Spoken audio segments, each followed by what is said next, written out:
Bonjour tout le monde, on se retrouve pour le deuxième épisode des cours de grammaire que vous devez connaître pour votre oral de français. Donc nous avons vu en octobre dernier le cours sur la négation. Nous allons commencer du coup aujourd'hui le cours sur l'interrogation. Dans la description vous avez donc le lien vers la vidéo de la négation et la vidéo de la subordonnée qui arrivera prochainement pendant les prochaines vacances. Voilà. Allez, c'est parti.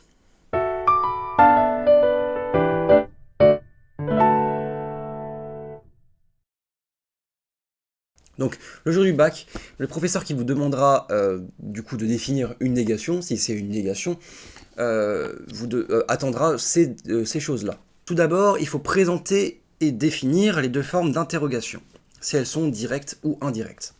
Ensuite, il faut indiquer leur construction grammaticale. Donc, si c'est une phrase simple pour l'une, donc c'est-à-dire directe, ou si elle est complexe. Donc complexe pour l'autre, c'est-à-dire une subordonnée du coup pour l'indirect. On verra ce que c'est les subordonnées dans le troisième cours sur la grammaire. Et donc ensuite, du coup, on doit identifier le mot interrogatif, s'il y en a un, parce que des fois il n'y en a pas. Donc ça peut être un pronom, un adjectif ou un adverbe. Et enfin, on indique son sens et sa portée. Donc ça veut dire c'est les totales ou partielles. Donc tout d'abord, mais qu'est-ce que c'est qu'une interrogation ? Donc les interrogations, non. Donc les phrases interrogatives permettent de poser des questions, et il en existe deux, la totale et la partielle. Bon là on traite déjà les portées du coup, qui doivent être faits en dernier, mais bon. Donc une interrogation totale est une interrogation qui permet de répondre que par oui ou par non, alors qu'une interrogation partielle ne permet pas de répondre par oui ou par non, mais par autre chose. Par exemple, tu as froid, on attend un oui ou un non, on n'attend pas oui il fait beau. Si je dis tu as froid, il fait beau, le rapport, bon, on peut comprendre, mais c'est pas ce qu'on attend. Donc on va dire que tu as froid est une interrogation totale. Par contre, qu'as-tu vendu aujourd'hui? Si on répond, si la personne dit, qu'as-tu vendu aujourd'hui? Et l'autre elle dit oui, c'est bizarre en fait. Donc ça veut dire que c'est une interrogation partielle. Moi je connaissais plus le mot ouverte et fermée. Donc une question ouverte, on attend une réponse complexe, alors qu'une réponse fermée, c'est oui ou non. Une interrogation fermée. Donc ensuite on a les phrases interrogatives directes. Donc qu'est-ce que c'est qu'une phrase interrogative directe? Elle se termine par un point d'interrogation. Donc c'est assez simple. Dès qu'on voit le point d'interrogation, direct, c'est une directe. Sinon c'est une indirecte. À l'oral, il y a 4 façons de reconnaître les phrases interrogatives directes. Si ça se termine par une intonation montante par exemple. Donc tu as mangé ton repas? Là on monte la voix, donc ça veut dire que c'est une interrogation directe. Si ça commence par est-ce que plus une forme affirmative, donc est-ce que tu as mangé ton repas par exemple, ou encore si ça y a une inversion du sujet, donc as-tu mangé ton repas, et enfin s'il y a un mot interrogatif, donc tu as mangé quoi, voilà, même si tu as mangé quoi c'est assez familier. Donc pour le cas des questions avec les intonations montantes, c'est la forme la plus simple de l'interrogation qui est utilisée dans le langage familier. Elle est rarement à l'écrit, sauf pour imiter du coup un personnage qui parle du coup de manière familière. Donc il faut l'étudier comme une marque volontaire de la part de l'auteur. Donc c'est-à-dire que si le jour du bac vous avez une question avec intonation montante, donc tu aimes aller à l'école, et ça veut dire que en fait celui qui le dit, selon l'auteur, est une personne qui utilise le langage familier, donc une personne du peuple. La place des mots ne varie pas de celle de la phrase affirmative, on va simplement rajouter un point d'interrogation. C'est pour ça qu'on va du coup monter la voix, pour faire la distinction. Ensuite, pour les phrases avec est-ce que, elle est généralement employée à l'oral dans la langue courante. Donc là, c'est de la langue courante. Donc la structure de la phrase reste la même, donc c'est est-ce que plus la phrase affirmative, donc sujet, verbe, complément. Et donc cette phrase d'interrogation produit du coup une interrogation totale, puisque la réponse sera oui ou non. En fait, quand on attend est-ce que, c'est ce qu'on sous-entend, une réponse qui va finir par oui ou par non. Dans le cas de l'inversion avec le sujet et le verbe conjugué sont intervertis et reliés par un tiret. Donc veux-tu, on voit qu'il y a bien un tiret. Le jour du bac, n'oubliez pas le petit tiret ici. Où viendra-t-elle? Alors viendra-t-elle, c'est un cas un peu particulier parce que là on va avoir une voyelle et là une voyelle également, donc on va chercher à séparer par une consonne qui est T. Là vous voyez, nous avons deux consonnes, donc c'est tranquille. Le jour où vous avez également une voyelle et une consonne, c'est tranquille aussi.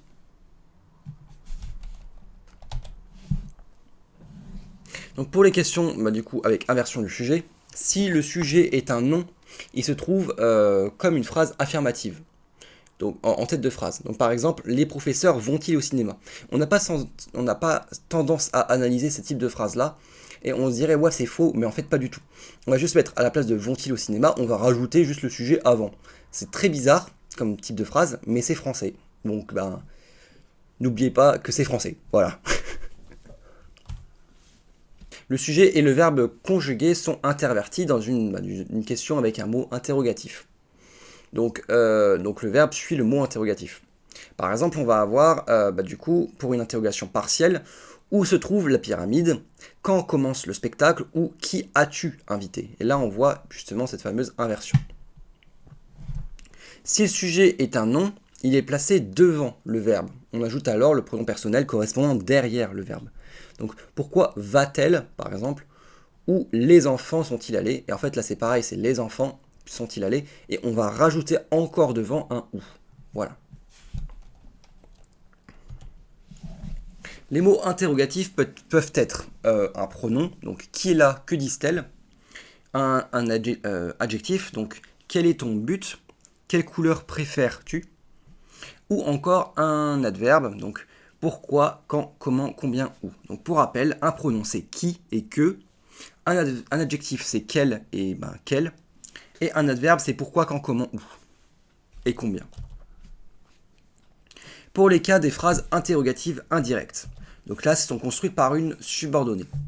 Donc définition, l'interrogative indirecte permet d'introduire une question dans une phrase, de rapporter des propos interrogatifs. Elle est donc intégrée à une proposition subordonnée, comme j'ai dit tout à l'heure. Elle est souvent introduite, entre autres, par des formules suivantes, donc je ne sais pas, il se demande, je ne comprends pas, elle voudrait savoir, pourquoi vous me dire, pouvez-vous me dire, punaise, je ne te dis pas, voici ou encore voilà. En fait, c'est un peu, c'est du discours rapporté, voilà. C'est du discours rapporté. Donc pour une interrogative directe, la phrase ne se termine pas par un point d'interrogation. Et c'est bien le cas du coup, qui permet de définir qu'elle est indirecte, je veux dire. Le sujet et le verbe ne sont pas intervertis, et le mot interrogatif est donc suivi de la même structure que la phrase affirmative. Donc c'est-à-dire sujet, verbe, complément. Dans les phrases indirectes, le sujet est donc précédé du mot interrogatif. Donc, quand a-t-il le temps? Ça veut dire, je ne sais pas, quand il a du temps. Donc là, on a une interrogative directe et là, une interrogative indirecte. Donc, je ne sais pas quand il a du temps. L'inversion est pourtant fréquente lorsque le sujet est un nom. Où est la station de métro? Ça va se transformer en je vais lui demander où est la station de métro. En fait, on va simplement remettre la même chose, sauf qu'on va rajouter je vais lui demander et on va enlever le point d'interrogation. Et on va enlever le point d'interrogation. Donc, dans le cas d'une interrogation totale, elle est introduite par un si.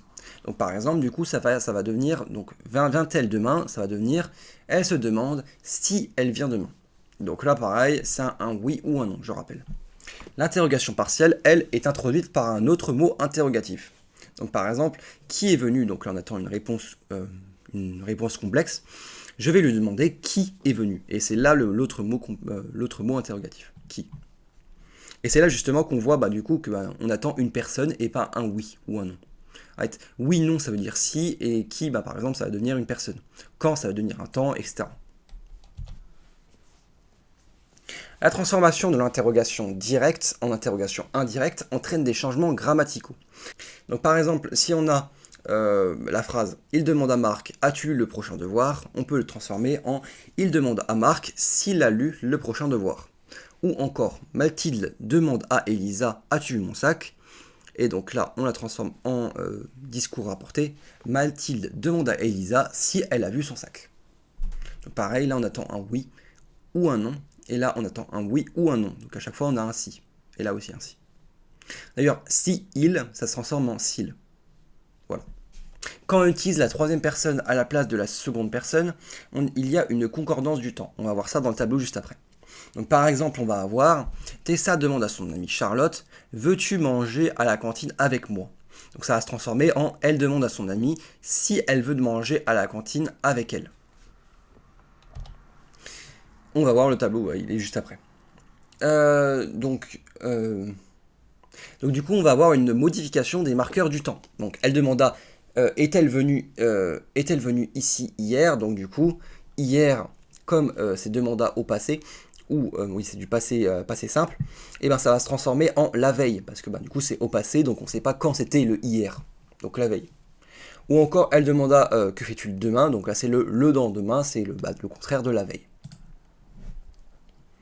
Donc en parlant de la concordance de temps, si le verbe de la phrase introductive est au présent de l'indicatif, donc par exemple on a il demande, le temps du discours reste les mêmes. Par contre, si le verbe de la phrase introductive est à un temps passé, donc par exemple il demanda, il y a une modification du temps du discours. On a donc le tableau suivant des concordances de temps, donc celui que je parlais. Donc quand on aura du coup en passant du discours direct au discours indirect, le présent va devenir de l'imparfait, le passé composé et le passé simple va devenir du plus que parfait, l'imparfait va devenir de l'imparfait ou du plus que parfait, il faut faire attention à faire la différence, hein. Parfois on peut avoir l'un ou l'autre. Le futur simple va devenir du conditionnel présent. Les révisions du temps, là, des temps comme ça, je vous conseille de les revoir, mais on ne va pas en parler aujourd'hui. Le futur antérieur devient du conditionnel passé. Le conditionnel présent, lui, reste du conditionnel présent, et le conditionnel passé reste du conditionnel passé. Là, on va avoir du présent dans la question, et donc, du coup, ça va se transformer en imparfait, donc si elle était. Et là, on va avoir du futur ici, futur simple, donc serais-je riche un jour? Et donc ça va se transformer en conditionnel présent. Elle s'est demandé si elle serait riche un jour. Voilà.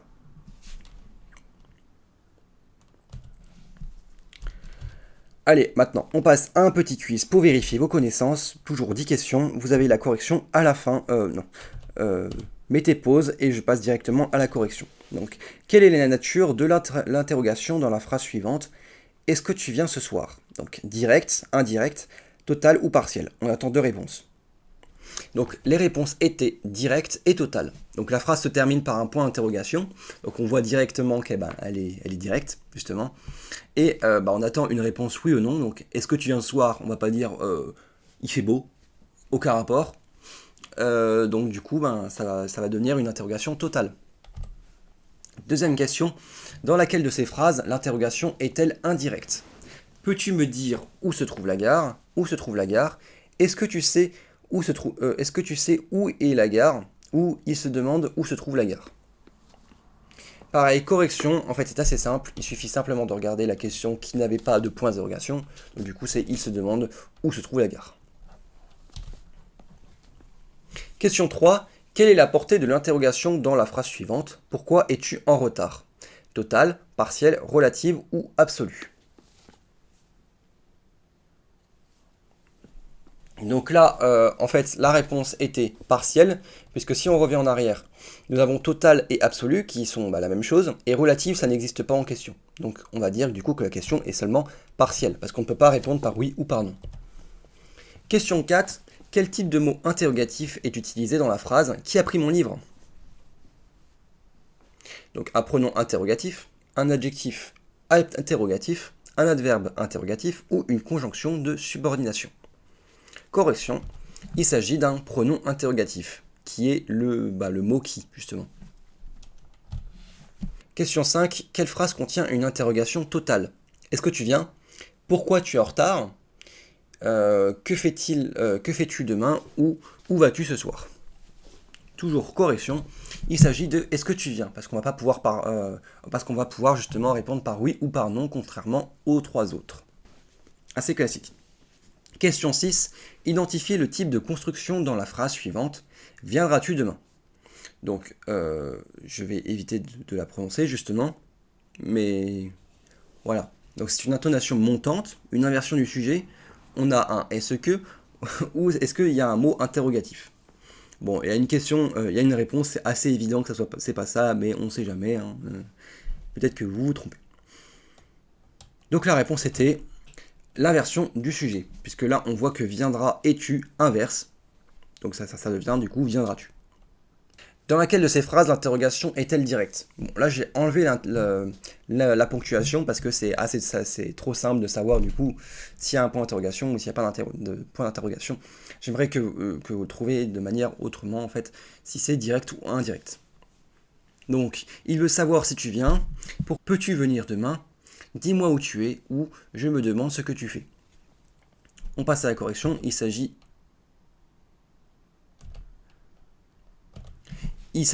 en effet de peux-tu venir demain. Voilà, j'ai rajouté le point d'interrogation, parce que dans les trois autres, on va voir que du coup là, il veut savoir, donc on rajoute un il veut. Dis-moi, du coup on rajoute un dis-moi. Et je me demande, on rajoute un je me demande, donc tout ça c'est que du discours rapporté. Question 7. Quelle est la structure de l'interrogation indirecte dans la phrase suivante? Il demande si tu viendras demain. Donc c'est soit une interrogation, c'est soit une inversion du sujet, soit une proposition subordonnée, soit un est-ce que, ou soit une intonation montante. On passe à la correction. Il s'agit d'une proposition subordonnée. Donc du coup, c'est l'interrogation directe est intégrée dans une proposition subordonnée si tu viendras demain. Question 9. Quelle phrase contient une interrogation avec un pronom interrogatif? Quel film veux-tu regarder? Quand arrivera-t-elle? Comment a-t-elle fait cela? Ou encore, qui a mangé le gâteau? La réponse était qui a mangé le gâteau? Puisqu'on a le pronom interrogatif qui, utilisé pour poser la question sur une autre personne. Et enfin, sur une personne. Et enfin, question 10. Dans laquelle de ces phrases l'interrogation indirecte est-elle introduite par un mot interrogatif? Il se demande si tu viens demain. Elle veut savoir pourquoi tu es en retard. Je ne sais pas si elle viendra. Ou encore, il demande si tu as fini tes devoirs. Et la réponse était la réponse B. Elle veut savoir pourquoi tu es en retard. En fait, ça commence par elle veut savoir. Donc dans cette phrase, on utilise le mot du coup interrogatif pourquoi, qui est au milieu de la phrase, pour introduire du coup cette interrogation indirecte. Merci d'avoir regardé cette vidéo. On se retrouve pour le cours sur les subordonnés le 8 mars, pour finir du coup notre série sur les questions de grammaire que vous pouvez avoir à l'oral de français. Et à la prochaine. A plus.